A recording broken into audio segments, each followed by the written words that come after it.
everyone. Welcome in to Two Countries, Two Americas All Sports. This is episode number 187.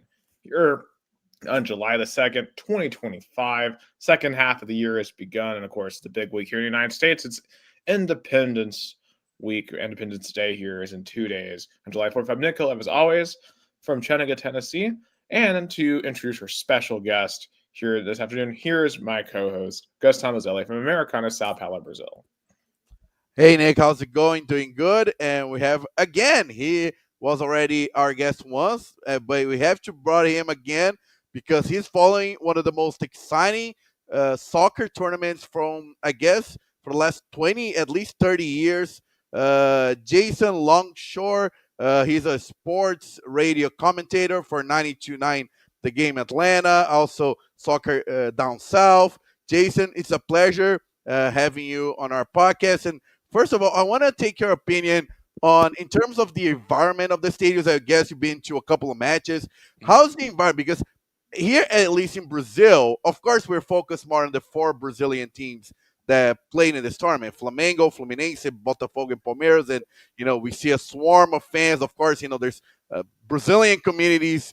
Brazil is a country that has a lot of immigrants in the United States, and they are passionate. But I want to take your perspective because you also been in games from last night, Borussia Monterrey, also other games. So how your perspective in terms of fan excitement? And again, it's a pleasure having you here. Yeah, it's always fun catching up with you guys. I think it's been an interesting tournament because of the different perspectives about it. I think in South America, in Mexico, in Asia and Africa, a lot of excitement about the tournament. I think probably in some pockets of Europe as well, but I think specifically England and maybe some other countries in Europe have consistently downplayed it. And I think sometimes the American soccer media takes its cues from England and has been really negative about the tournament for honestly no good reason coming into it, because it's a brand new deal.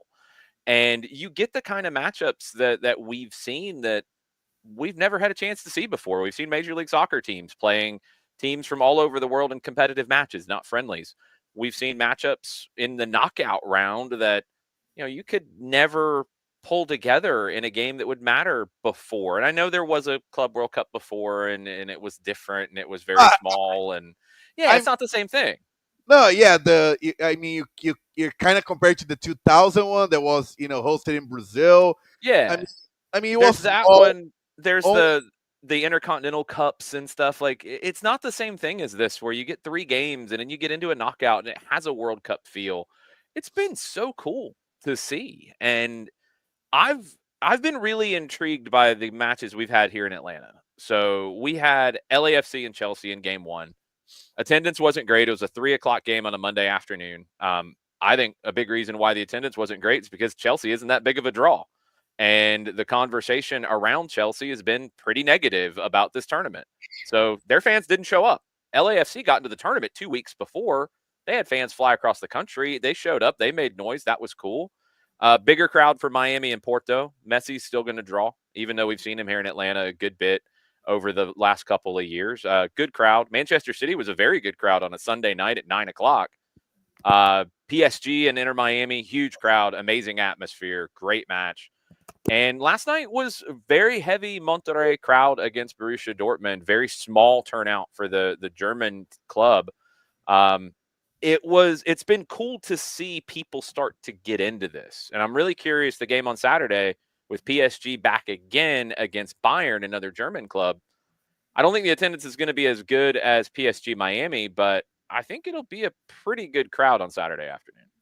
I bet would have been a bigger crowd if the team that Bayern Munich eliminated would advance, which was Flamengo. That's what I wanted. Yeah, it's a pity. It's a pity because Flamengo, it's there's a lot of discussion about it, but according to a lot of estimates, it's the team that has the most supporters in Brazil. Some estimates says 30 to 40 million fans. A lot of, but dispute about it. But of course, I don't know if I watched that game, and unfortunately, the discrepancy is big. Bayern Munich. A lot of people say, "Oh, they take the foot off the pedal." They weren't playing as hard as they could. I disagree. I feel like they played the hardest they could. They were up 2-0 with 10 minutes. I think Flamengo overestimate their chances. But for me, the greatest game was Inter Milan and Fluminense, because Fluminense, Yeah. they came here as the underdogs. They came here with the because the team that won Libertadores 2 years ago is a completely different one from what they have here. They got the new coach Renato Gaúcho like 2 or 3 months ago. He's very good with the fans and he has that connection. But for me, that's the biggest surprise of all in the tournament, more than Al Hilal, because Al Hilal, I know they eliminated Manchester City, but they have a big money. They have big money to spend. Yeah. Fluminense, if you compare Fluminense and Al Hilal in terms of budget wise, it's one of the biggest discrepancies. So I feel like that's the biggest surprise for me of all. Yeah, I loved seeing that. And that was one, having seen Fluminense in the tournament. I thought they were capable of it because Inter hasn't been all that strong in this tournament. I think they're still kind of in a bit of a hangover after going for a treble and then not winning anything, and then coming into this tournament with a new manager, and they just never looked all that great. Fluminense took advantage. I thought they were brilliant. The clips of Thiago Silva and what he's given that team as a coach on the field, and Fabio at 44 setting a new record for clean sheets in the world. I mean, it's a very cool story for Fluminense. And John Arias, I mean, I imagine if there's American scouts from MLS watching Fluminense, he's the player that everybody's talking. Even there's like Fluminense fans on social media say, "Hey, FIFA, please stop giving man of the match to John Arias. We don't want him to be the best player anymore." But for me, the biggest disappointment of all is the Argentinian teams. I mean, Nick, is from Chattanooga, and Auckland City was there, preparing. And for me, I would never expect them to make it competitive. They draw against Boca Juniors. That was funny. I mean, they lost 10-0 in the first match. Because obviously it's a big deal for us here in Chattanooga to get to host Auckland City. But when researching them back when I did a news story on them a few months ago, I'm like, okay, yeah, this team isn't going to do anything when they get here. But hey, they got a point. They got a point. That's massive. I mean, it's just and Boca Juniors, man. Like we were talking about them advancing out of that group. Yeah. The thing with Boca and River, they get in because of the whatever ranking system they created in CONMEBOL to get the two. Because they had to put the Argentinian teams because you had to get somebody other than the Brazilian teams because of the rules of the tournament about no more than 2 per country unless they won a trophy. So that eliminated the Brazilian teams from the ranking because they've won the last 4 Libertadores. So it's Boca and River who get in. Neither one's in a great spot at the moment. Boca's in a very bad spot. They finally got Miguel Angel Russo in place before the tournament. They weren't able to really bring in any big reinforcements. River is all right, but neither one is in their best form right now. So they were both a disappointment. Their fans were amazing, and that's one of the storylines of the tournament, especially the Boca fans. The Boca fans in downtown Nashville the day before that game against Auckland City, some of my favorite videos I've seen from the tournament. Just hilarious stuff taking over Broadway in Nashville. I'm sure there were a lot of people that night playing shows in the bars on Broadway. Like, who are these people in blue and yellow singing Dale Boca over and over again? Man, bachelorette parties, man, getting mixed up with all that. Just be amazing. Yeah. The night that Nashville will talk about forever. Yeah, I'll tell you this. I think the most impressive thing I've seen in this entire tournament was Palmeiras had Inter Miami. And first and foremost, that was an incredible match. It was a great match. But the fact that in their own city, Palmeiras had more fans than Inter Miami. Like it was a road game for Miami in their own city. And that, and that's not necessarily surprising because Gus has educated me on how many Brazilians there are in Florida. But man, just seeing that play out, and especially when Palmeiras made their surge at the end of that match, that was incredible scenes. Yeah, I think we've gotten to see some of that here, and that's what's cool. Like with a World Cup, you expect to see, I think, crowds like that. Club World Cup, I don't know what there really was the expectation, and you never know because you get to the World Cup next year, and you're going to have the Flamengo, the Botafogo, the Palmeiras, the Fluminense fans all cheering on Brazil, so they'll all be united together. with this, you kind of wonder what each fan base is going to look like. And I think the Brazilian clubs and the Argentine clubs, the fan bases have been amazing in this tournament.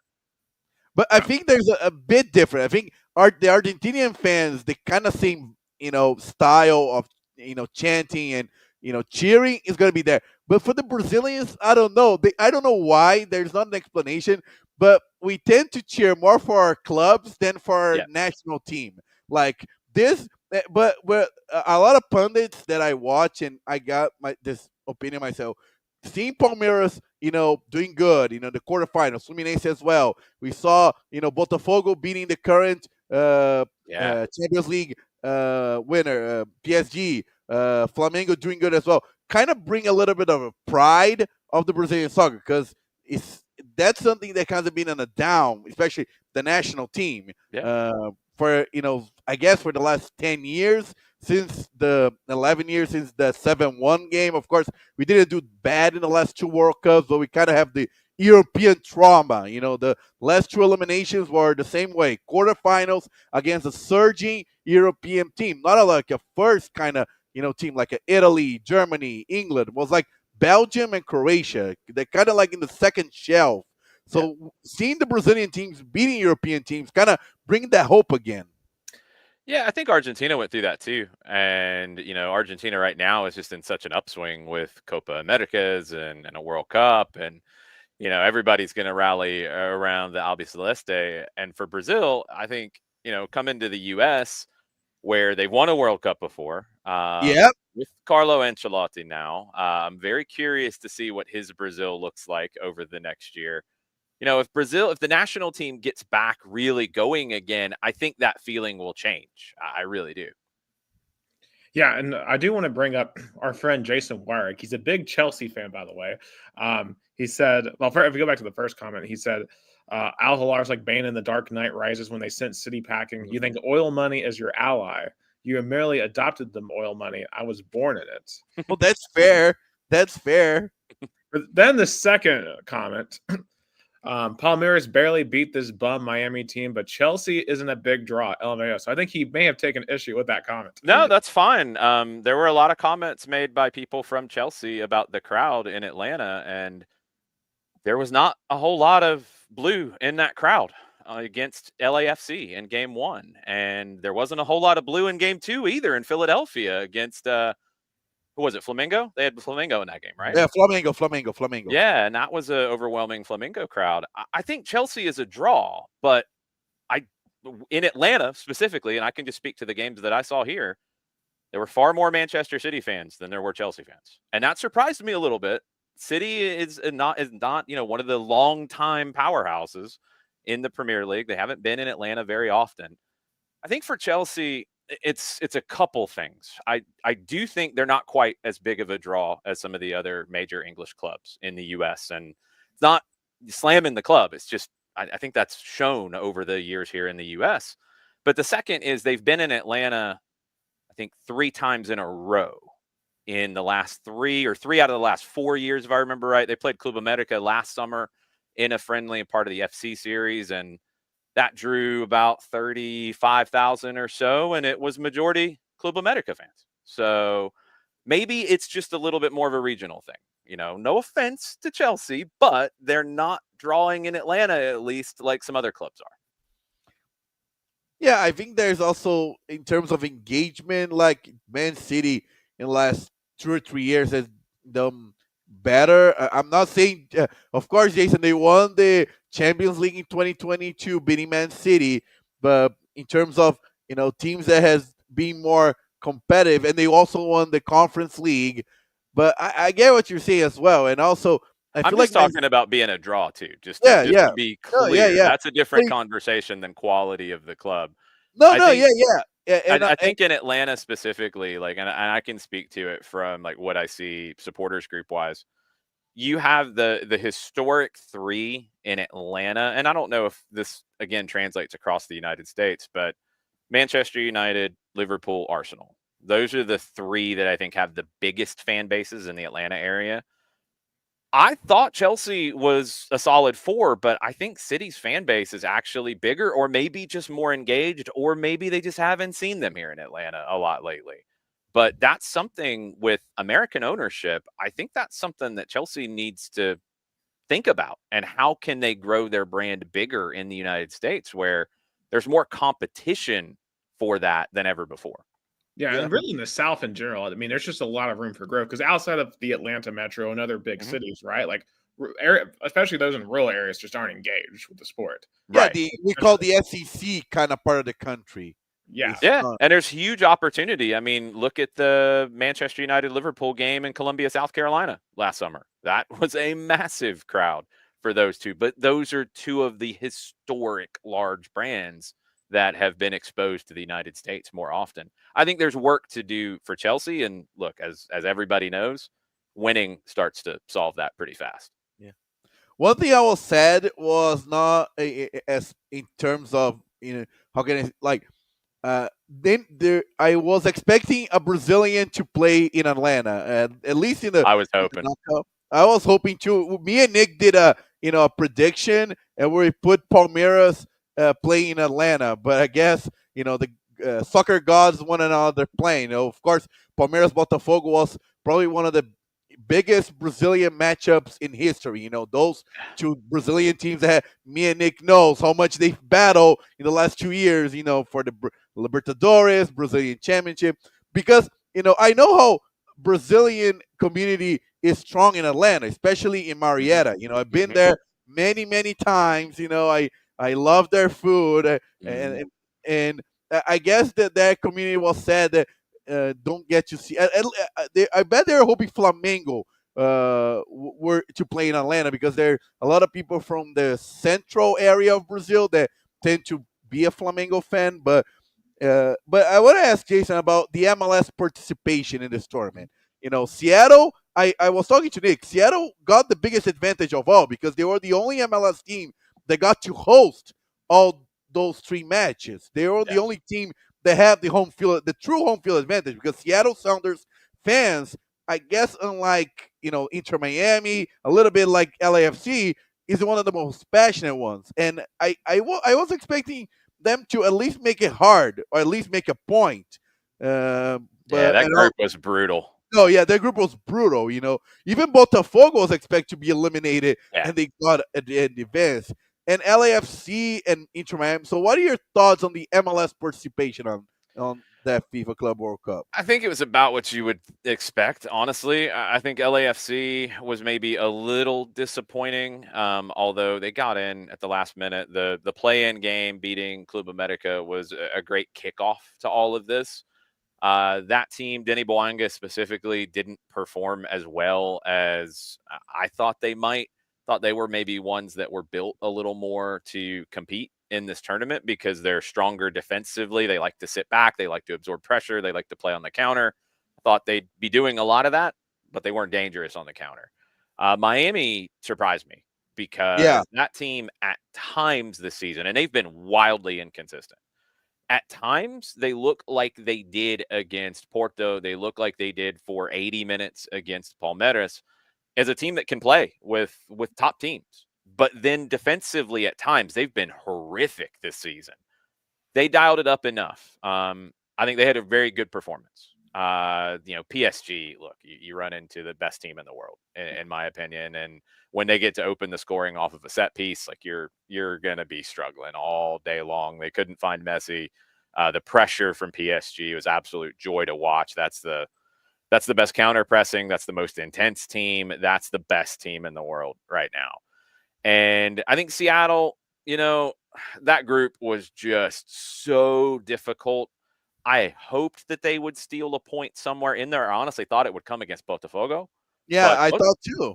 Botafogo is another one that was maybe one of the bigger surprises of the tournament because, since winning the Libertadores, talk about teams that have overhauled, that has been a wild story watching it from a distance with what John Texter is doing with his clubs at the moment and not paying bills and trying to move money from Botafogo to Leon to keep them up in the first division. And that gets pushed back. And Thiago Almada's in limbo between the two. And it's just chaos. I didn't think Botafogo would get out of the group. Full credit to them. And I think it's crazy that they fired Paiva after the tournament. Just nuts. I get a little bit because before the tournament, Paiva was very criticized. Wasn't playing consistent. But yeah, that's true. John Texter, he's still beloved by Botafogo fans because the achievement that he got with Botafogo, something Botafogo's fans didn't experience for forever, and of course overcoming that traumatic 2023 season where me and Nick, we discussed one of the biggest, chokes I have ever seen in soccer.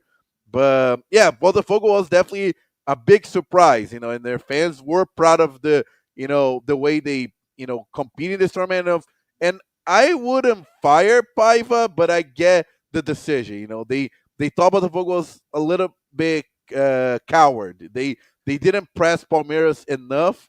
And speaking of Palmeiras, let's kind of analyze those quarterfinal matches and start with of course, the two. I do have just a few comments. Okay, go ahead. And this has just been, I guess, one of my overwhelming criticisms of Brazilian soccer. Ever since I've started following it is the quick trigger finger. Yeah, that's crazy. It's just like you made the knockout stage. You won the Brazilian Cup last year. I mean, okay, you lost to Palmeiras in a knockout stage, but Palmeiras is the other superpower, right? And I get, like as Jason Wyrick said, their matchup in the CWC, the Palmeiras versus Botafogo, is the Brazil equivalent of El Super Clasico in the Libertadores final. They got violent enough to move the second leg to Spain. Yeah. So, I get that that's passion. I get, obviously, with John Texter and, with this club World Cup being in America, he probably wanted them to go a bit further. But, to pull the ripcord over this, it just Are you going to be better after doing this? I don't think you are. No. I for me, Botafogo might advance a little bit in the Brazilian Cup, fight for a Libertadores spot, but I don't see them achieving anything significant this season. Yeah. Also, Jason has an interesting quote here. So he says the MLS is so bad in quality relative to other leagues. The way MLS is operated about sporting merit repercussions doesn't operate on the competitive level of top leagues elsewhere. USLC is closer to MLS than MLS even is to the Brazilian or Argentine leagues, despite infinitely more financial resources. I'm sorry. I have to thoroughly and utterly disagree with that comment. I think that is a borderline ridiculous comment when you look at Open Cup and competition between MLS and USL Championship. It's not even close. And you look at MLS versus other leagues in this hemisphere, it's closer. MLS is not the top teams in Brazil. It's not. It's not the top. It's not Boca River right now, and maybe a couple other teams out of Argentina. Pretty competitive with Mexico at this stage. Mexico maybe slightly better at the top. But I think the difference with MLS that's so unique about it, one, teams are stable. You don't have some of the things that you see in some of these other leagues where teams go bust very quickly. You don't see that. So you see the middle be stronger in MLS than it is in other leagues. You don't have the top end teams that run away from everybody. It's the structure of the league. It's having a salary cap. It's doing those things to make the league a little more stable. It's a very good growing league. And it's so far past USL Championship. Like, again, that's not the issue. I know there is a distrust of MLS because it's done differently. I know that it's not Europe. I know that it's not Brazil or Argentina either. But I think at times in this country, there is far too much negativity about MLS with people actually not watching it. Watch Miami and Porto. Watch Miami and Palmeiras. Watch Miami and Al Ahly. And Miami's not the best team in MLS this year, by the way. Watch those games. Watch Vancouver and the Liga MX teams in CONCACAF before the final. Watch those games. Watch games between the top teams in the league. And, if you're watching them, you're going to have a different conversation about it. So it's a league that's growing. That's where it is right now. It's not the best league in the hemisphere, but that's the goal that you want to get to. So you have to continue to improve. So I'm kind of curious because, we're about 2-3 years into this Apple TV deal. MLS. Do you think it's been a net positive or net negative for the league? And it's probably been about even, honestly, because it's an interesting one. Like, if you go back and look at where things were before Apple, you had ESPN and Fox, which paid you a little bit of money to have the games on. You had a little more exposure at that time in those spots but you also didn't have anything bonus exposure from it.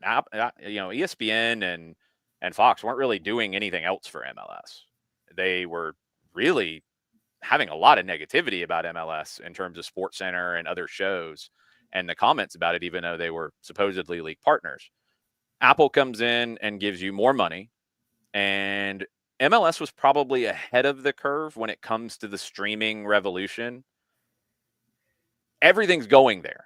We're already seeing it. Major League Baseball basically wants to create a structure that is the same as what MLS has done with Apple. That's where MLB wants to go because they see where it's headed. The NFL is a different animal. Put the NFL to the side. Like they can do what they want. They drive TV ratings in a way that nothing else does in the United States. The NBA is kind of somewhere in between, but all of them are carving things out for streaming audiences, streaming networks. MLS went all in on it, and they were the first ones.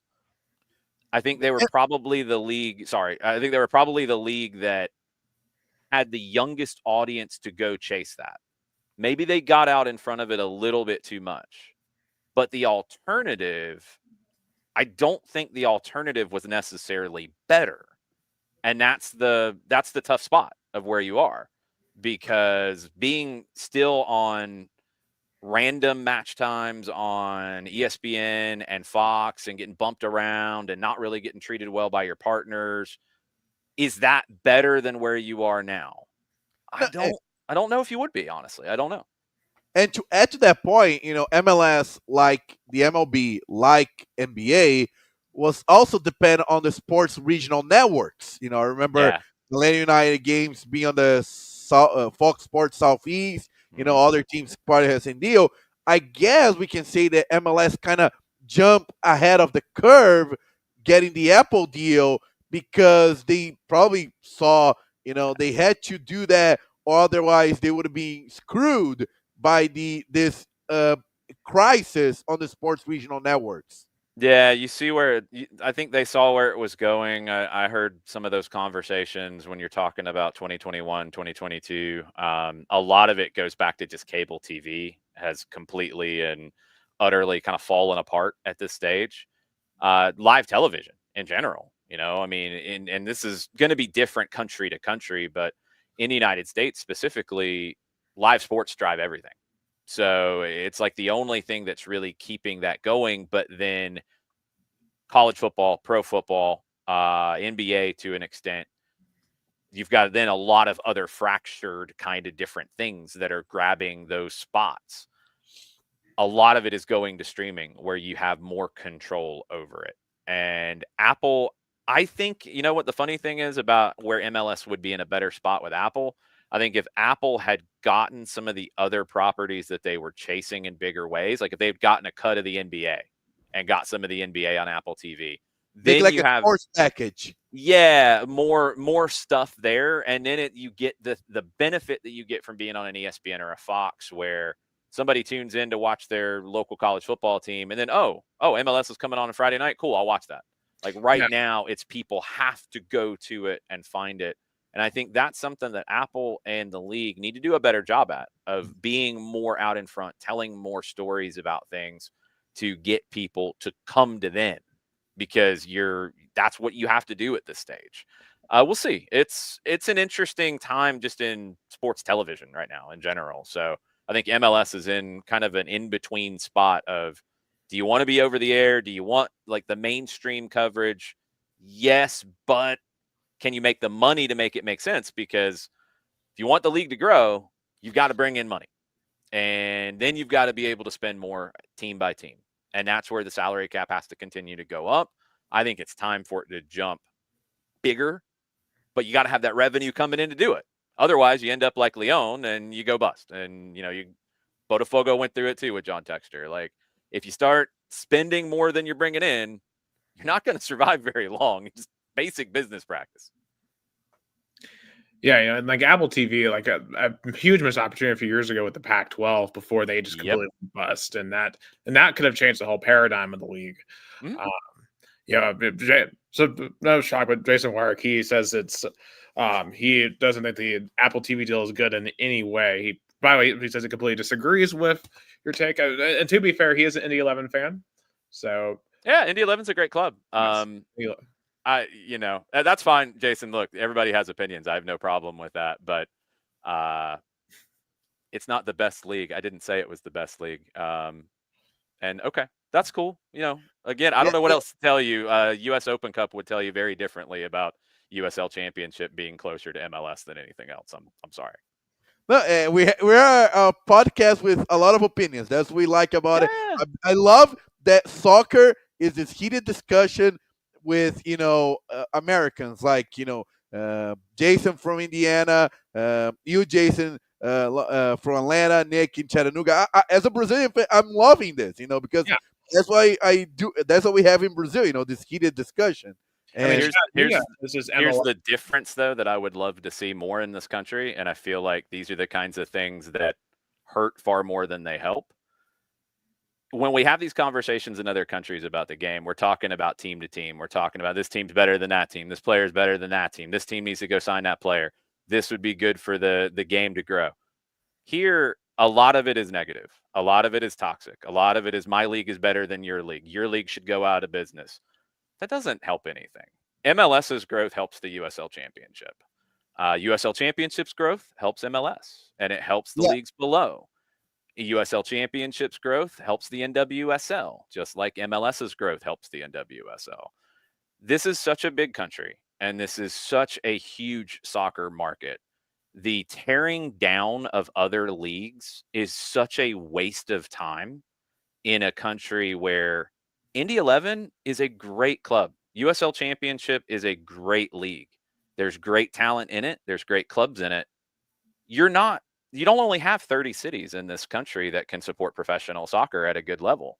You've got 70, 80, 90. There's room for everybody. It's great. I mean, Chattanooga supports two, and that Chattanooga's got two. Back in April, I went to the Chattanooga Derby, the first one between Chattanooga FC and that was amazing atmosphere. I mean, 12,000 people in Chattanooga, Tennessee on a Tuesday night. Yeah, it was unbelievable. Yeah, that was super cool. That's what we need to be getting into is the games, and the Open Cup needs to grow. And yeah, it needs to be more competitive. That's something that you want to see. So you see more cup sets because that's going to create these conversations. Everybody's got a spot that can be good and successful. We have to stop tearing the other side down. There doesn't need to be another side in soccer in this country. Let's argue about which team is better, not which league is better. That's a waste of time. Now, do we think that this discussion ultimately hurts the U.S. men's soccer team? Because obviously there's a lot of negativity around that team this summer, of course, with Christian Pulisic and some of the other top stars not playing, and then there's just all this discussion about the quality of the league play. Now, I will say this: it's halftime right now, and the U.S. is up 2-0 on Guatemala, so they're playing very well tonight. Diego Luna, who plays in Major League Soccer, by the way, is killing it. Diego Luna needs to be the number 10 for this team right now. Maybe he needs to keep the number 10 shirt for the World Cup because he's got a different vibe. He's got a different cut about him. He is an amazing talent. And he's one who, came through USL. He went to El Paso and really came to the fore there. So it's this thing where, the toxic attitudes around soccer in the United States at times hurts the conversation around the U.S. men's national team. And it's a shame. It's a shame. Do I want this team to be better? Absolutely. But talent-wise, I feel like in a way we're almost in the situation that England was in the first decade of the 2000s, where it was golden generation. This is the best that we've ever had. But then when you really compared it to the other teams in the world, they were pretty good, but they were top 8, top 10, not top 1, not top 2. This U.S. team, in terms of talent right now, top 20 in the world. So are they going to upset and beat the top 5 teams in the world on a regular basis, the top 10 teams? No. Can they get out of the group in the World Cup? They need to. Can they win a knockout game in a round of 32, which is what we're going to have in this tournament? Yeah, I think they need to. I think that's the bar for this team right now, to be among the best 16 teams in the world. Get to the final 16. Then it comes down to the draw, and we saw it in 2002. If you end up doing better in game 3 against Poland and you get to a knockout game where you're facing somebody other than Mexico, You don't have your only knockout win in a World Cup. That's it. So I think sometimes the expectation for the U.S. men's national team, and it kind of goes back to the why aren't we better? Why aren't we better? Everybody else sucks. Let's blame somebody. The spot where this team is right now, talent wise, just pure talent wise, because nobody's getting held back. You're not missing some random super talented kid in Jackson, Mississippi that would be our Lionel Messi. You know, the talent is finding its way up. There's a lot of talent. Right now, this group, you have one borderline world-class player, Christian Pulisic, one. You've got some other very good players in very good clubs, but they're not the best team in the world. They're not the best team in this hemisphere. They're right there with Canada and Mexico on the day in terms of the best three teams in CONCACAF. That's who you are. We want to get better. You got to develop better talent, and that means in Indy, in Jackson, Mississippi, in Atlanta, in Miami, in Los Angeles, you want to see that better talent have places to play and develop. But right now, this U.S. men's national team is pretty good. That's who they are. Are they great? No. They're pretty good. They're a top 20 team in the world. And if you get a good draw, you can win round of 32, and I think that's the bar. If you get a really good draw, you can win the round of 16. You can go into a quarterfinal. One time that's happened. One time. So I think the expectation sometimes gets way out of whack from where the reality is. I mean, the last time they hosted the World Cup, they didn't do bad themselves. You know, I've been got to round watching of 16 with a bad team. I mean, a bad team in comparison. Like, they weren't bad, but they got out of the group. They beat Colombia, which was a huge shock. And like my hope for this team, kind of like '94 and how that inspired a new generation. It's this inspires the next generation, right? And maybe by 2030, whatever, 2040s, we can have some world-class guys in the roster. Yeah. I think sooner than that, hopefully. Like, I think you have a foundation now. You know, you go back to 94, and this is where, you know, I do get very frustrated with some of the conversations about MLS is the problem. I remember in 1995, before MLS started, I went to watch Atlanta professional soccer in a high school park with a field that was 62 yards wide and had a crown that was so big on it. If you were standing on one sideline, you couldn't see the guy's ankles on the other sideline. It was not professional. And that team ended up going through 3-4 different owners in 4 years. Like, there was no sustainability. There was no structure. There was no future for players to look for. MLS has grown to a point that now in 30 years of the league, you have that, and you're developing great talent in these clubs in these areas. And you're seeing those kids who go to a game. And we've had kids here with Atlanta United that's been so cool to hear, like a Dominic Chonqui, who was on the US U18s in this last cycle, signed a homegrown deal earlier this year. He was a young kid in the stands for Atlanta United's first game at Bobby Dodd Stadium. I with remember his mom. that game. I was at that game. Sadly, the New York Bulls beat 2-1. I was at that game. Yep. 2-1. Red Bulls won that. Dominic Chonqui was there, and now he's a professional soccer player in his hometown. Caleb Wiley was another one who went through that now, and then he went to Chelsea. You know, these things don't happen overnight, but I think this World Cup, when you talk about what the legacy is, what the future is after it, you now have off the top of my head, 70 to 80, maybe close to 90 professional clubs in the United States. You had in 1994, I think, fully professional clubs, you didn't have 10. You probably had a couple that were semi-pro in USISL at that time. But that's the difference. That's the difference right there, because those kids in those areas at that time, you know, kid sees the 1994 World Cup team and says, I want to be Eric Winalda. I want to be Tab Ramos. I want to be John Hart. Alex Ilalos. Yeah. I want to be that guy. Okay. How? Like, there wasn't a system to do it. You had to get lucky. Now, if you're that kid, all right, you've probably got a really good academy somewhere near you. You probably have a professional team somewhere within, you know, an hour and a half of where you live. and you've got things that can continue to spur that interest and spur that growth. Back then, you didn't. So I think what we're seeing now is because of what happened in 94. I mean, MLS is born from the 1994 World Cup. This World Cup, the effects of it will hit stronger and faster. And I think you're looking in the next 10 to 20 years, which you can never guarantee that the U.S. will be higher up that ladder and be in the top 10 in the world. But we just talked about Brazil earlier. Brazil has as much talent as any country in the world. They have talent everywhere. They export more players than anybody else in the world. And they've been knocked out of the last two quarterfinals. Like even that doesn't guarantee anything. Argentina, it took them forever to win another World Cup. That's the nature of the sport. It's why we love it so much. It's why we get so pissed off at times about it too. Yeah, and it's so funny that we talk about the 1994 World Cup, and ironically, that wasn't Brazil's best team in that era. No, it wasn't. 12 years before that, that was the Brazil super team. That was the star team. That was team destined to win the champion, the World Cup. Zico, Socrates. Socrates was my favorite. Falcao, Chulapa, Valdir Perez. I mean, that group was with players on the top of their level. They were successful in Brazil. Zico was the best player in Flamengo. Socrates was the best player in Corinthians. Falcão was the best player in Internacional. They went to Rome then.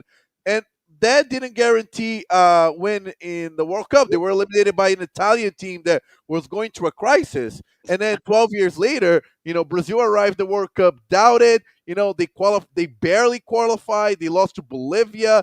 They, qualified in the last game, and then, of course, they had Romario that made a difference. So it's circumstantial, I feel like, it's not like there's no guarantee. Like you perfectly say, Jason, there's no guarantees in soccer. That's why we love this sport so much. Yeah, it's always unpredictable. That's why we keep coming back to it. That's what's so cool about this next cycle that we're all about to go through.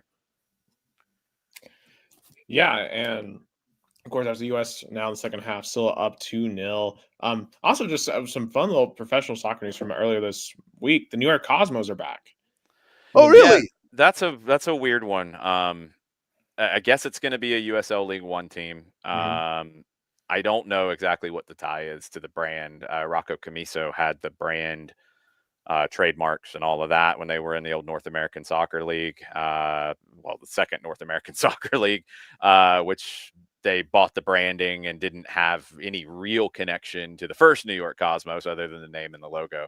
This one feels even more removed. I don't know if it has the same brand power as even when it did in 2013 when they relaunched, but who knows? We'll see.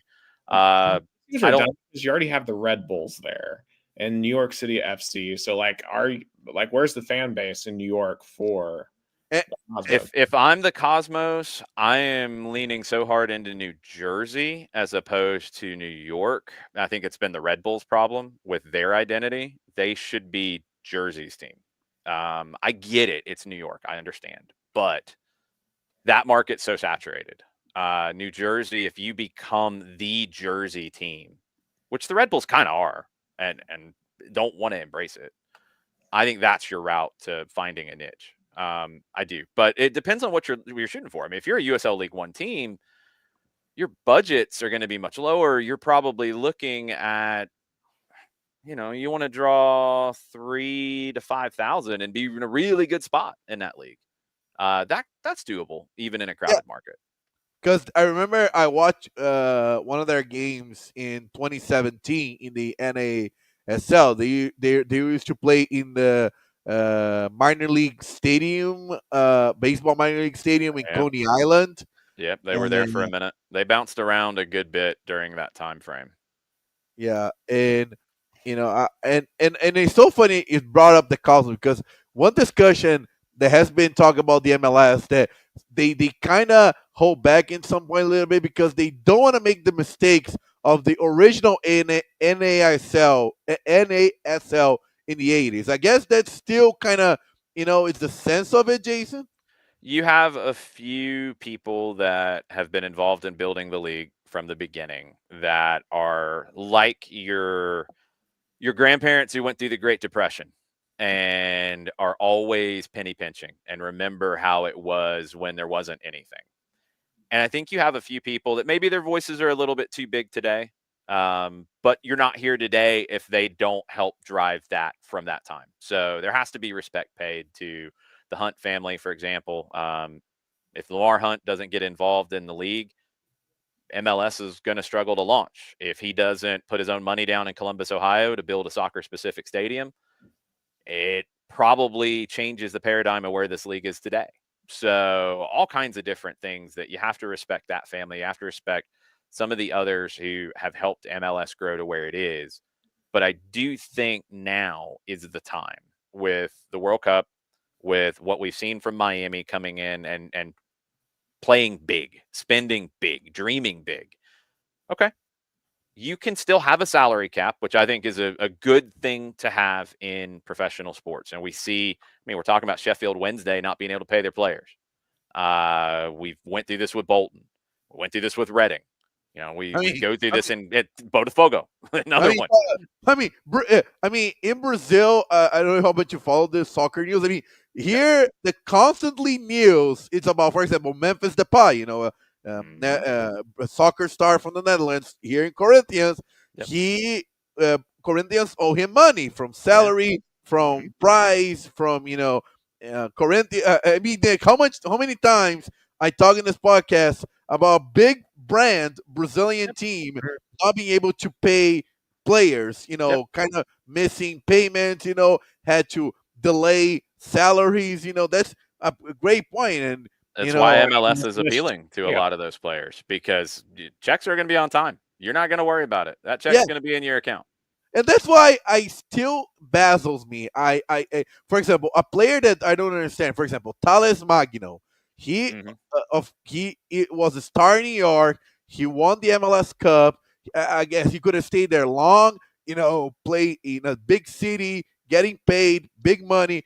And instead, he came to Corinthians. I get the appeal. Corinthians is a big club, big support, But for me, even though I'm a Brazilian, I love Brazilian soccer, I would stay in the MLS, stay in New York City FC, because in less pressure, the fans are not as hostile as, for example, Corinthians fans when Corinthians not doing as good. And if I talk, I talk to a lot of soccer players because I work in a soccer team here. I would say if an American team wants you, I would have signed right away because it's a great market with less pressure and more financial opportunities. Yeah, and I think the salary cap plays a really good role. It's time for it to grow, and the NBA has a ton of complicated roster rules to maximize how much talent you can have team to team, but try to keep some level of parity to where you go into a season and every team has a shot to be competitive and to win. And that's what you have to sell to fans. That's how you continue again to make money and have revenue come in.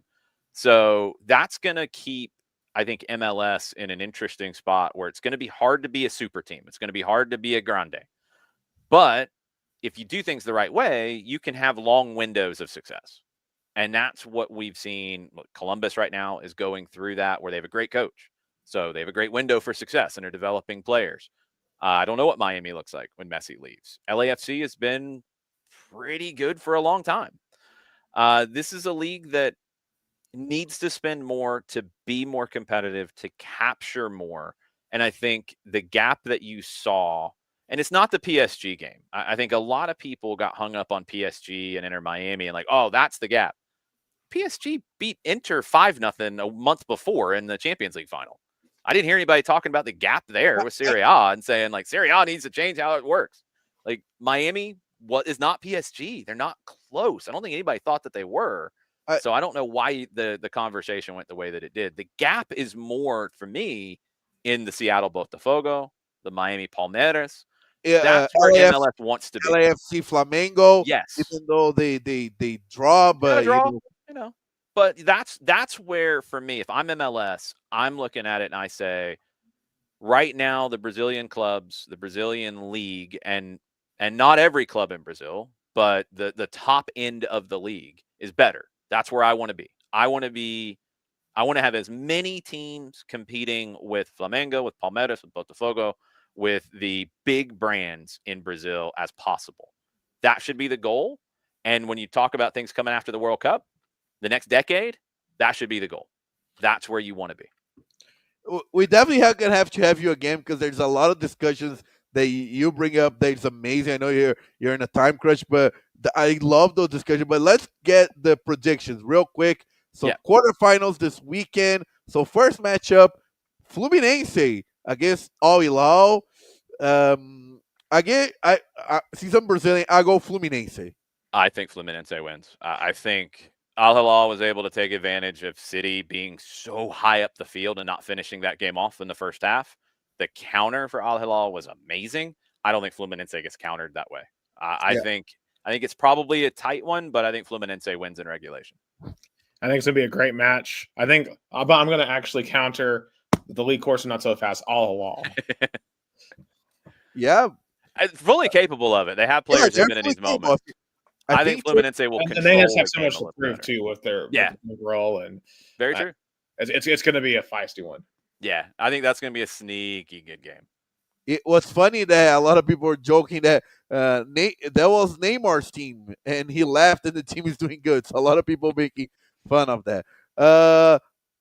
Then the second match of Friday is the rematch of the Intercontinental Cup final in 2022, Palmeiras Chelsea. I don't know. I mean, I'm gonna make our viewer very upset. I'm gonna pick Palmeiras to win that.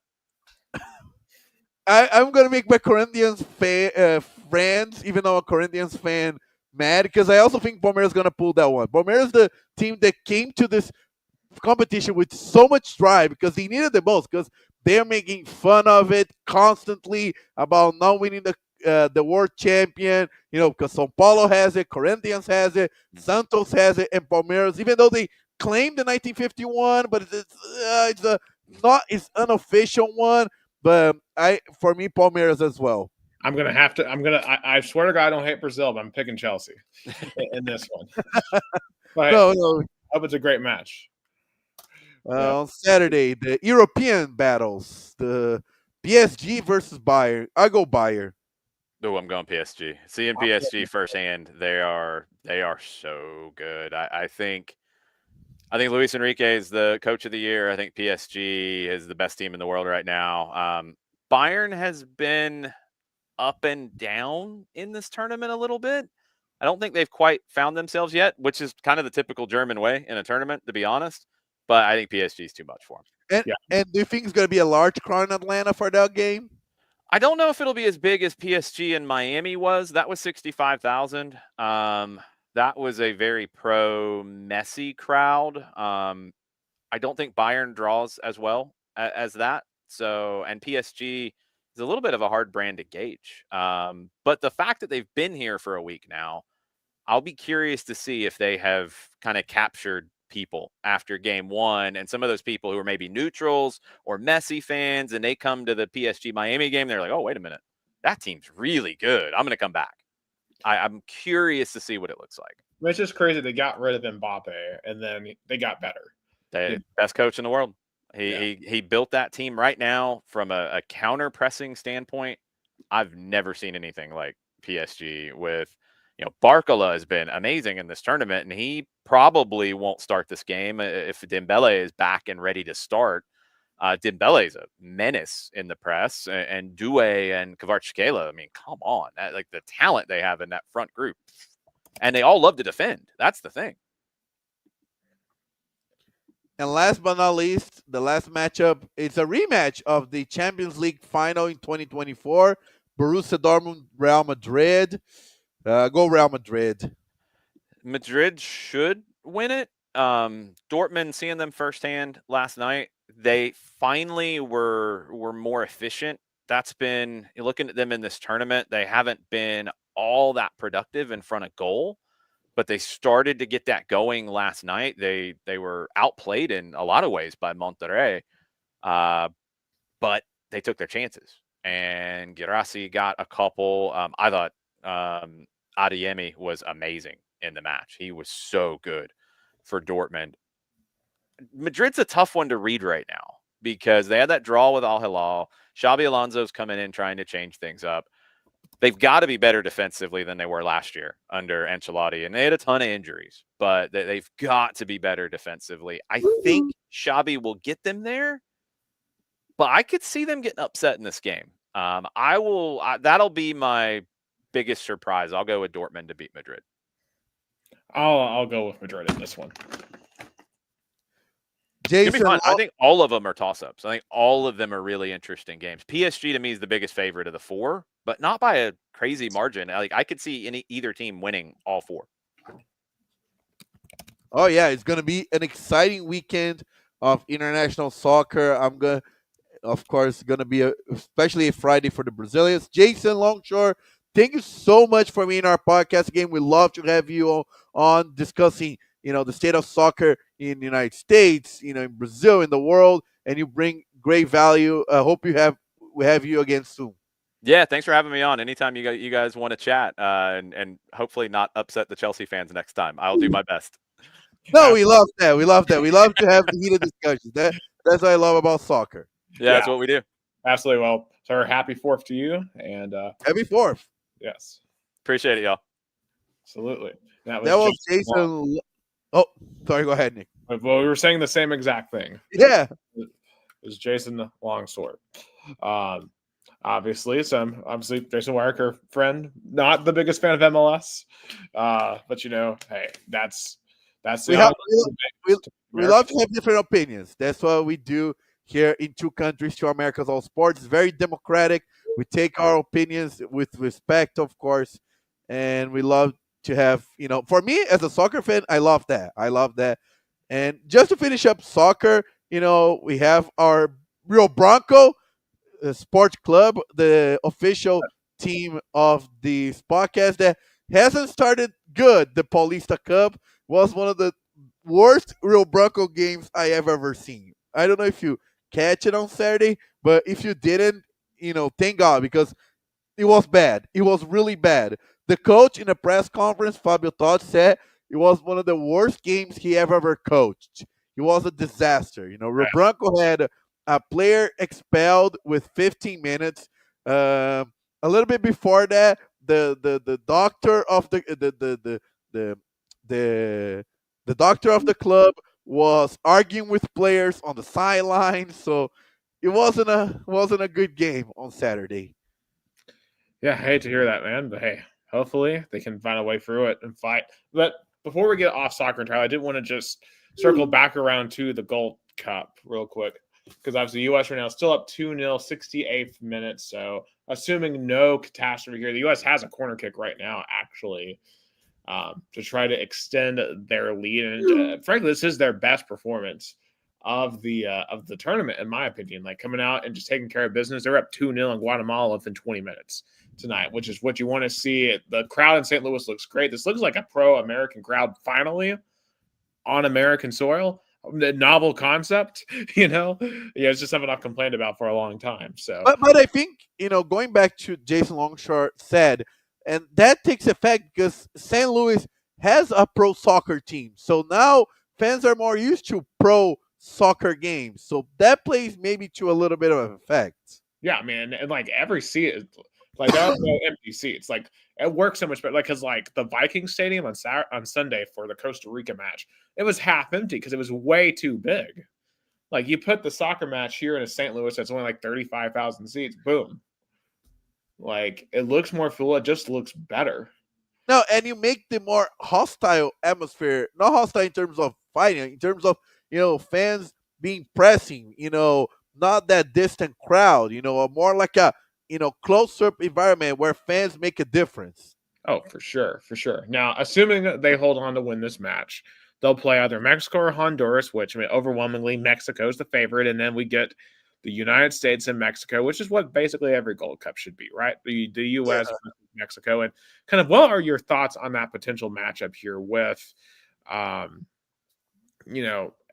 this being the year before the World Cup, both teams are going to host next year. What do you think is the pressure like? Like, how big is this match being probably the last big U.S.-Mexico match before the World Cup? I think for U.S. winning the Gold Cup against Mexico will prove they can be competitive. It's a rivalry game, so that will be very kind of bring the morale a little bit back. I think that would be a great matchup for the U.S. to win, especially bring a little more peace to Pochettino because Pochettino, I guess, is not having. I saw they even dealing with drone invasions in U.S. practice. I saw this tweet that some random drone was on top of the U.S. training ground, and Pochettino said, "I'm not worried about it. And I have nothing to hide." But he wants to have peace and a little bit of momentum before going to the World Cup and winning the Gold Cup against Mexico in the United States. That will make a difference. Oh, absolutely. In terms of who wins that match, I mean, the U.S. has definitely picked it up since they came out and fell behind early against Costa Rica. They played so much better in that game. Now, granted, they had just a complete blunder towards the end of the match in regulation to force a penalty kick, but they were able to come back and win that match. And obviously tonight they're playing very, very well. Honestly, like give me the U.S. to win the whole thing. Why not? Yeah, me too. U.S. also wins the Gold Cup. Like give me some good momentum. Give me some good vibes heading into the 2026 World Cup here and kind of the last little tune-up tournament before this. Yeah, and now I'm watching the game. Yeah, that's true. The crowd really, I mean, the stadium environment feels good. Sorry about that. That's you.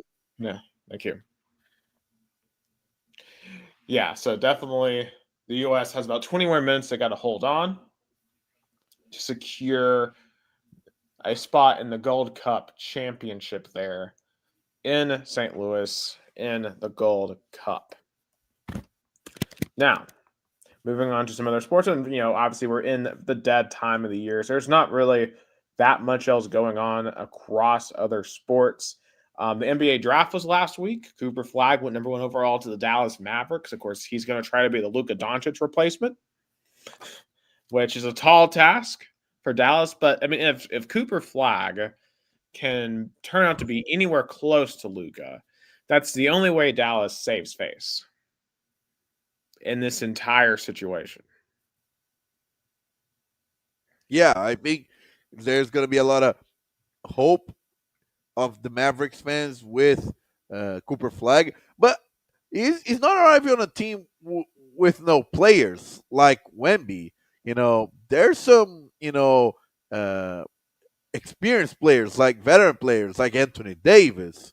I don't think I think he's getting to a good team. I think Dallas can be competitive in 1 or 2 years. Yeah. Also, we have to shout. So the Rutgers Scarlet Knights had 2 of the top 5 picks this year, in Dylan Harper and Ace Bailey.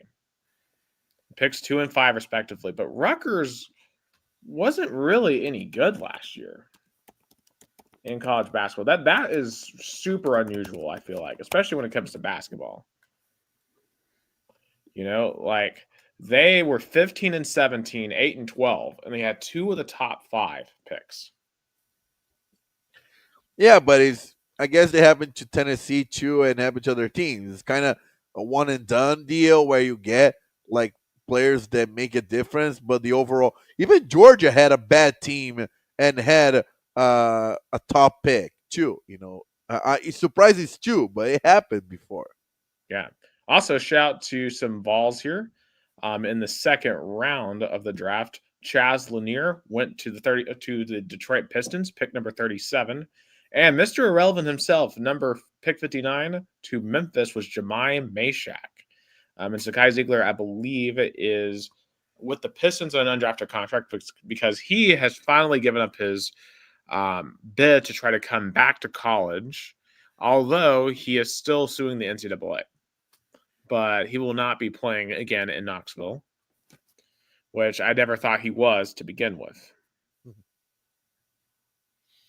Which, yeah, but obviously I hope, like, Chaz is going to be interesting because he's so hot and he's so cold. Like, Dalton Connect instantly found a role in the league with the Lakers.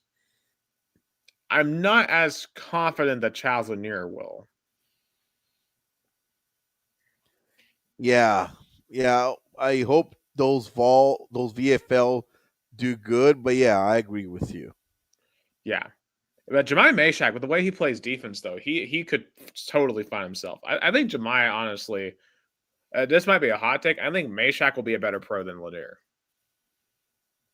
But that's just me. Especially if Jemiah Meshack consistently develops any type of jump shot at all. Like any type of jump shot for Jemiah Meshack,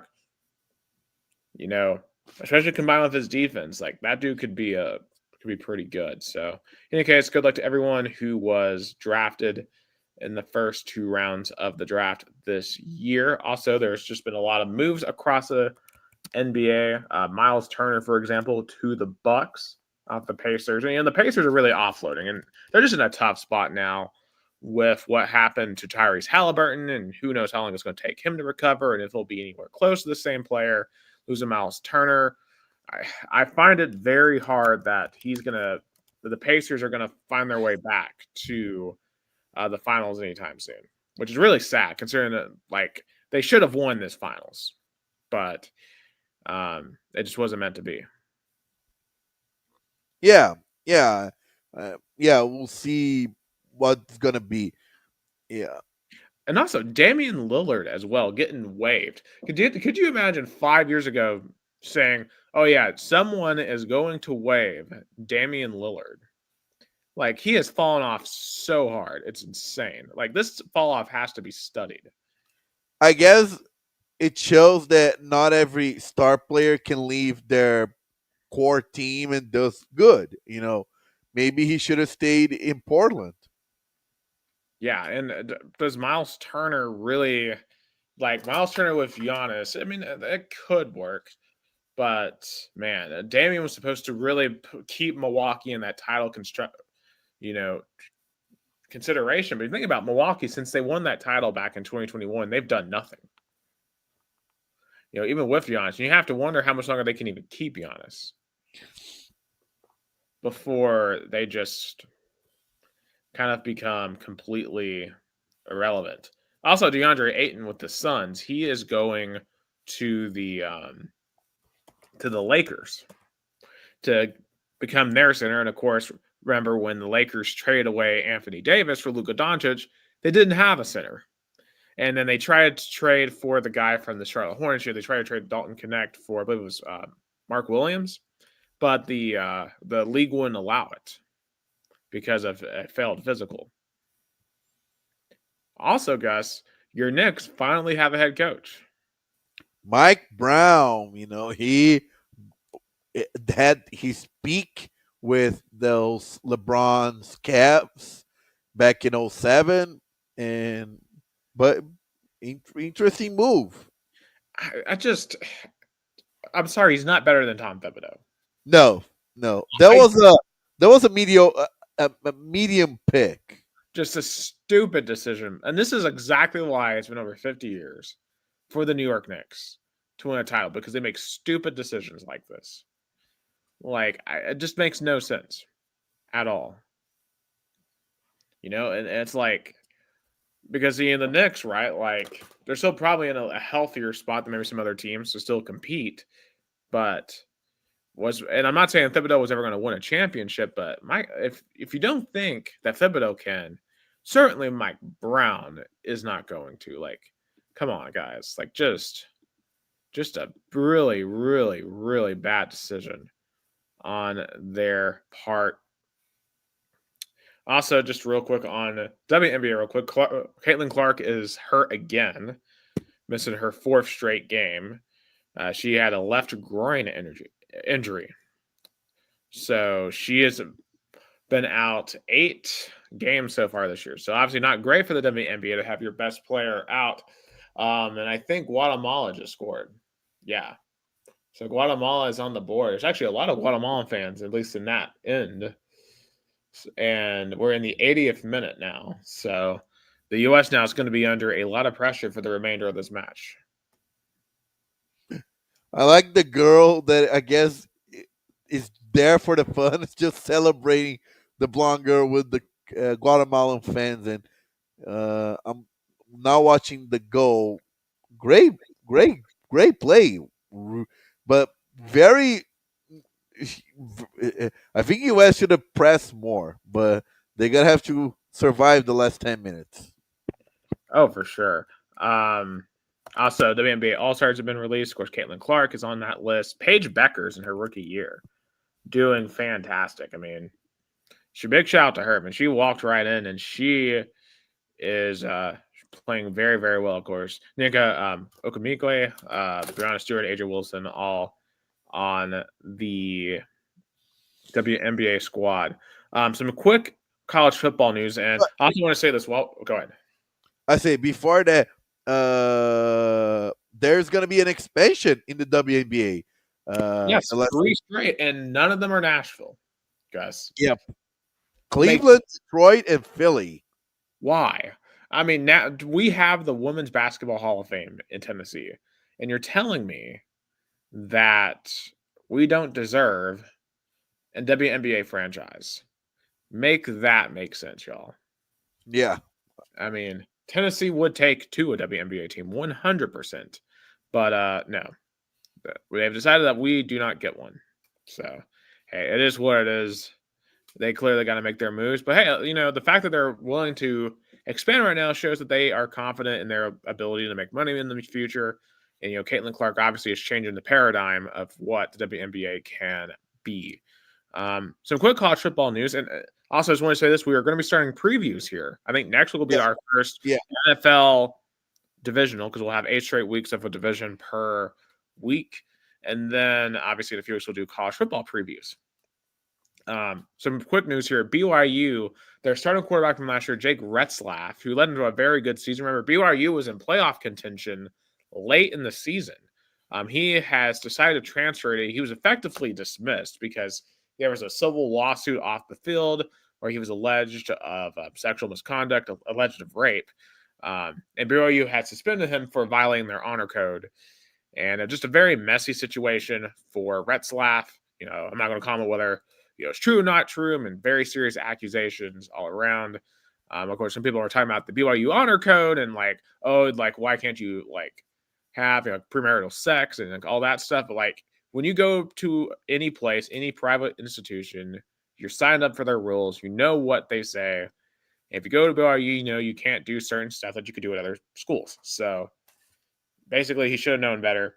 And hopefully, that at the very best, it was just him disregarding the honor code, not actually committing a heinous crime. So, in any case, so for BYU, though, it's going to put them in a weird position.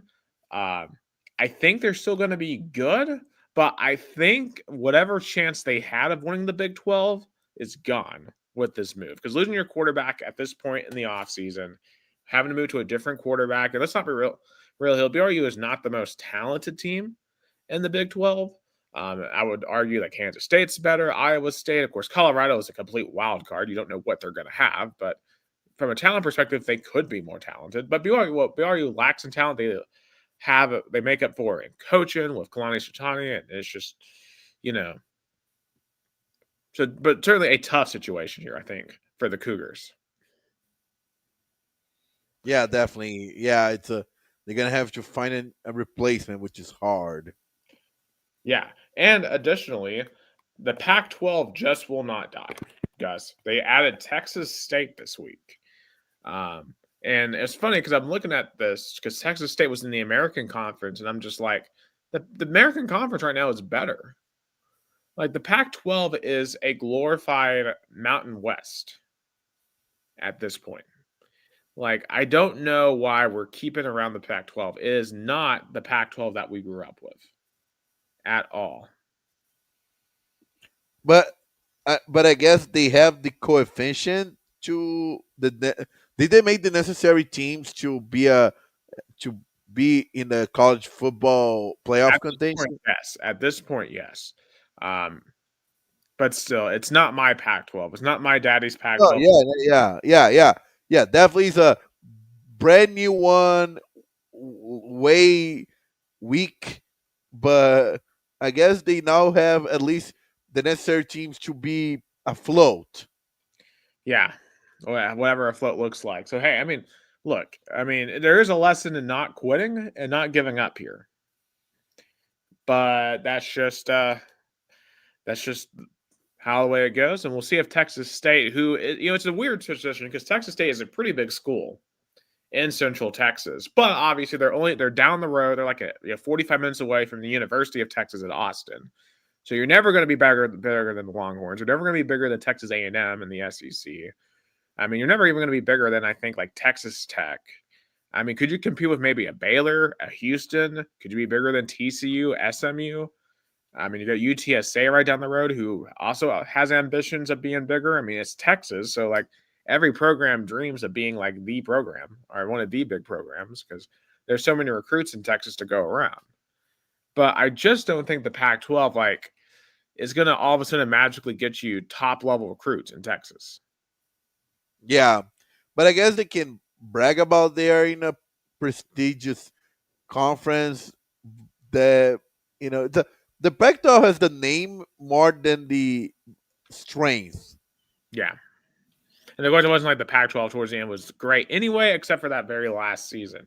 Also, just real quick, obviously, the big discussion right now. Also, big news today. So the Vols are moving from Nike to Adidas officially as of this afternoon. So, of course, we used to be Adidas a long time ago. We switched back, and I think it was 2014 to Nike, but that contract's coming to an end, and we have decided we are going back to Adidas. And apparently Adidas is paying us a pretty hefty sum. I don't know if the official numbers come out yet for the University of Tennessee, but it's obviously for us to switch back, it's got to be a pretty big margin. Yeah, definitely. Especially the way the sports department is as a whole, it's an all-time high. Yeah, so it's going to be a very fascinating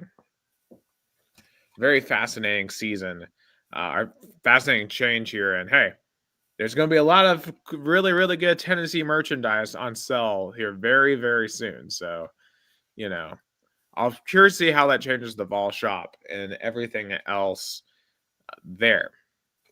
And just another quick note on the UT. There's been a lot of debate, at least among Tennessee circles, about the quality of recruit we're getting. We've been getting a lot of 3 stars recently, some 4 stars, no 5 stars in the past week. I believe we've gotten 6 recruits. Do you have any concerns at all that we're not recruiting high enough?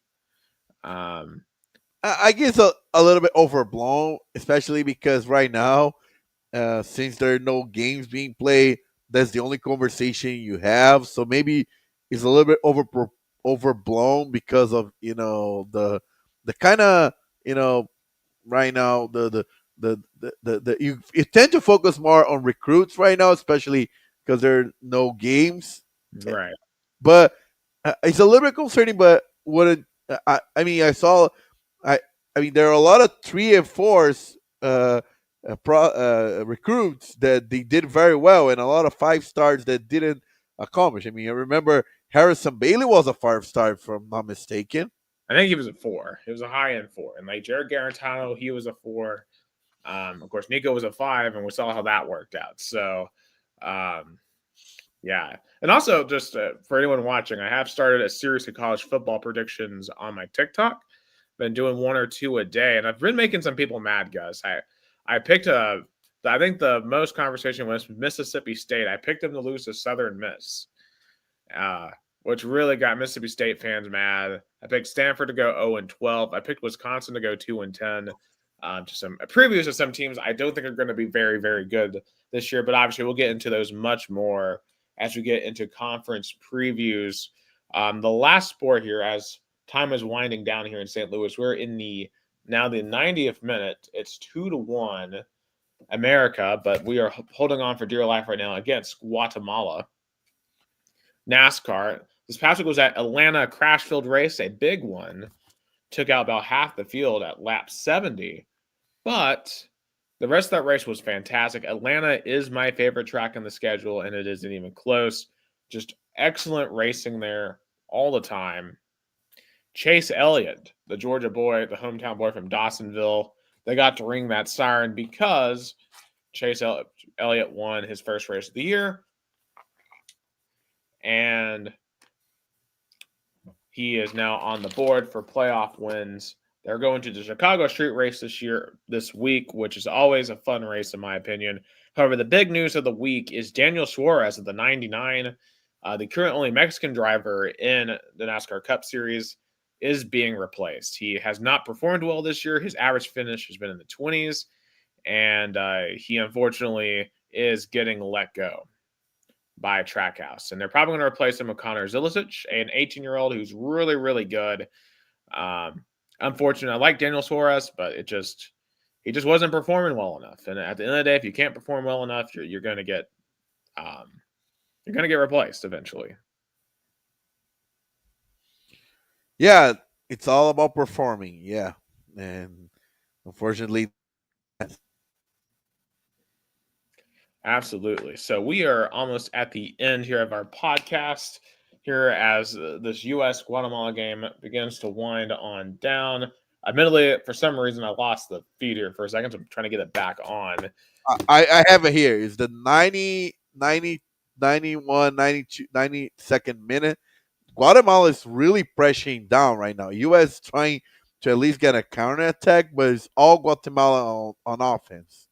Absolutely. So here, U.S. trying to hold on. A couple minutes left here in St. Louis. And I have to say, that was a really aggressive defense. Come on, someone kick it out. Oh, no. Right at the top. Oh, what a save. What a save. What a kick by Morales. I'll say this. Friese has been so good in this tournament. Like, I wasn't really familiar with him. Apparently, he plays for I forget who he plays for because I was looking this up the other day.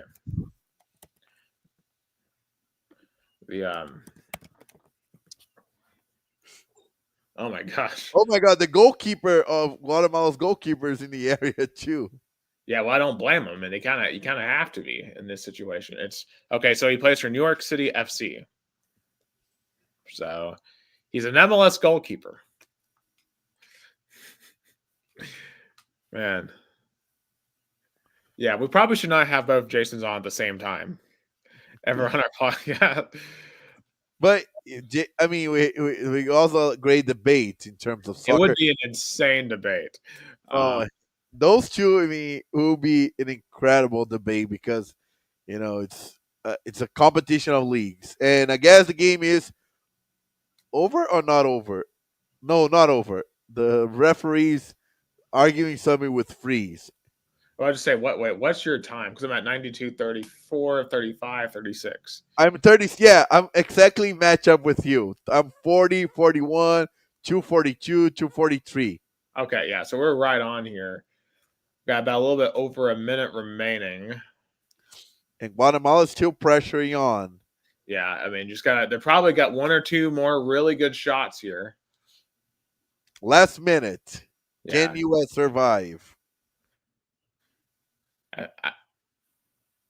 Oh, great tackle. Oh, come on. Foul back the other way. Let's go. Yeah, great tackle. And, bro, you ran through him. Stop talking. Yeah. Oh, Beam is like clean tackle by Tillman. Tackle. And Tillman ran over. Yeah.